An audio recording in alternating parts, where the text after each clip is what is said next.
Hello, Hi, Nadia. Nice to meet you. Why don't nice you? to meet you. I think this is the first time we've chatted, so I would love to know who are you and what do you do for anyone who isn't familiar with you? Sure.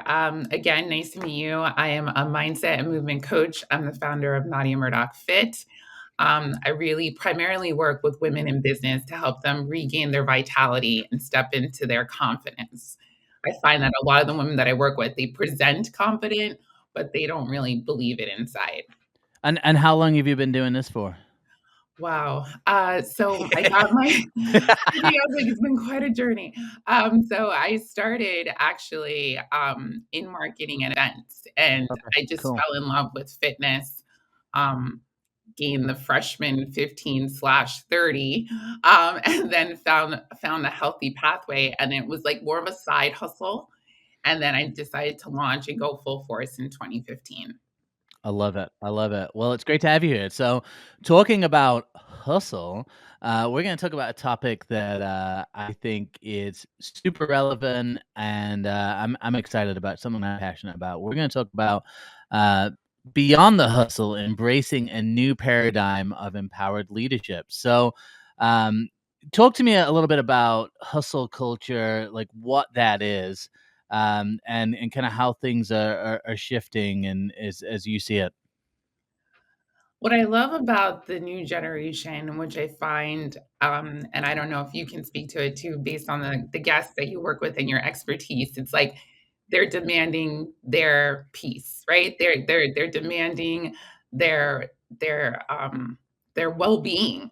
I Yeah. feel like before it's like work, work, work, work overtime, come in early, work some more, work weekends. And now it's like, no, that doesn't work for me. And I think we're seeing the repercussions from older generations of that hustle culture and how it's being reframed. You can still be successful by still prioritizing yourself at the same time. And I think that is starting to be more accepted.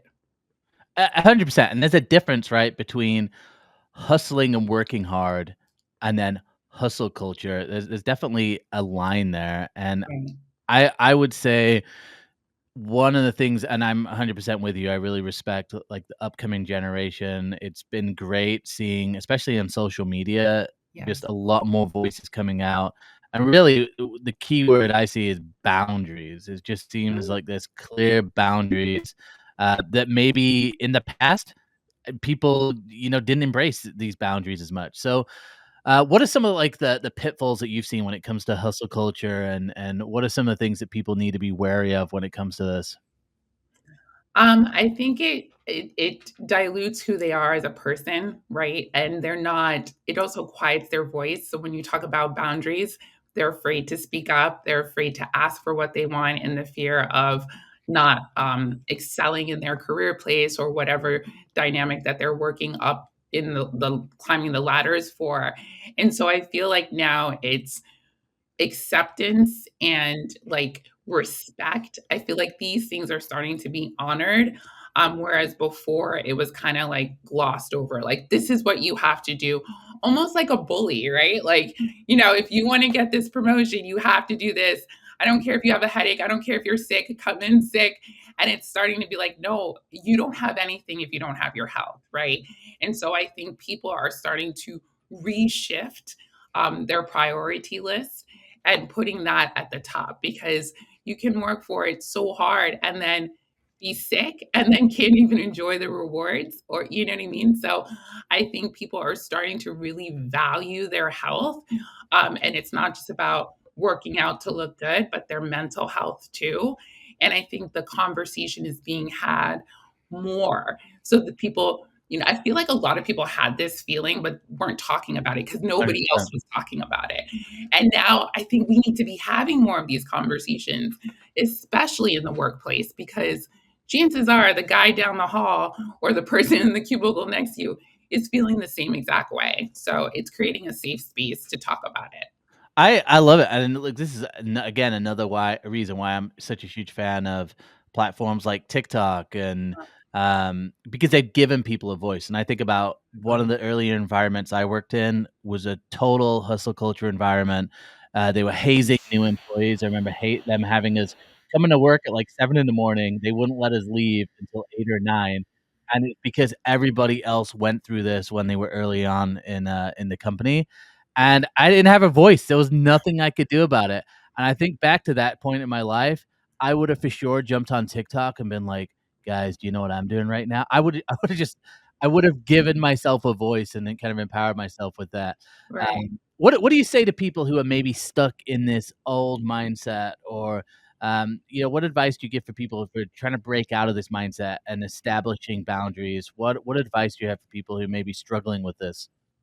I think platforms like this is excellent because 'cause you're having that conversation. If listen to your instincts because that will always steer you in the right direction, right? If something feels off, start to foster and nurture that. Like, start Googling, start attending events, start talking to other people about it, because you'll realize you are not alone, and I think that's key. You brought up a funny point, like, because I pitch a lot of, like, workshop well-being, opportunities inside corporations. And I remember I pitched one company, and he's like, "What's that?" And it's like, I was like, "Wait, what?" So Wow. it's Red flag. what yeah, so, like, if it's not in your workplace, bring it up to your DEI or your HR manager.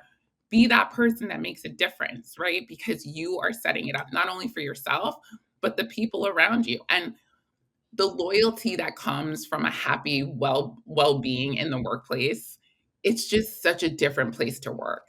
So I think it's just being that voice for a difference wherever you are.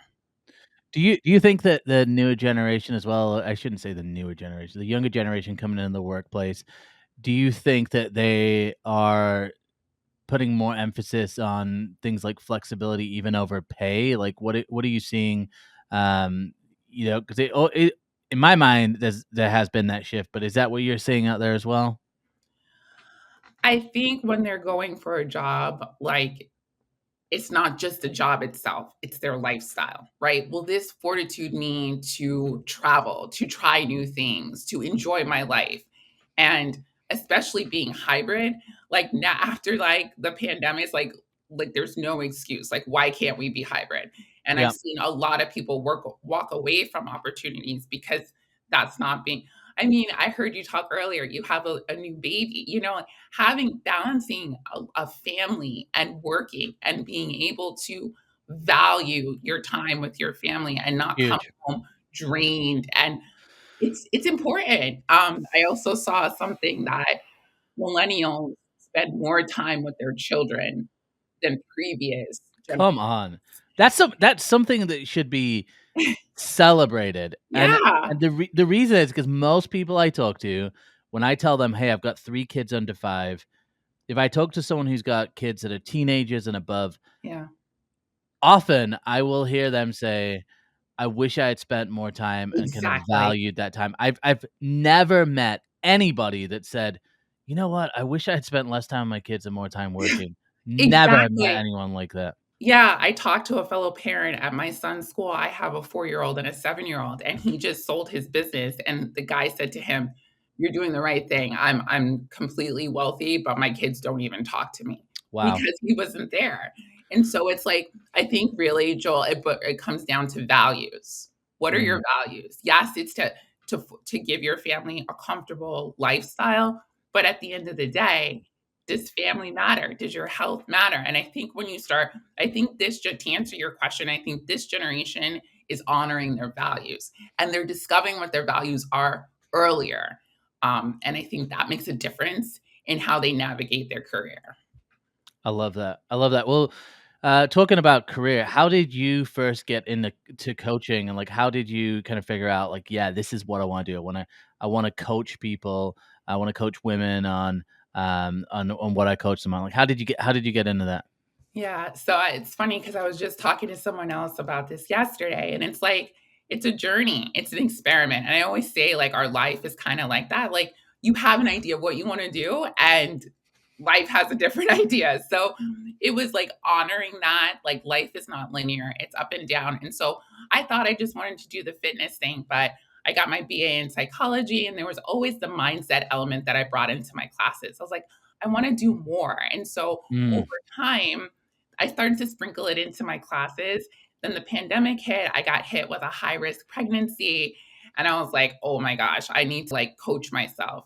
And I mm, really dove into mindfulness and gratitude, and then I got certified in cognitive behavioral therapy, and I was like, "I wanna do this for other women," because so love many that. of us create this false reality in our head with negative thinking and limitations, and I wanted to show them, no, your life is yours, and you can create that.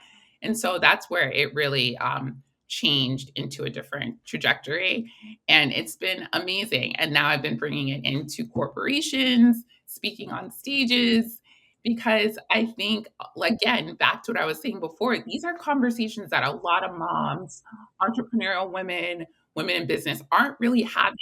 And so I want it to be a commonality amongst those groups.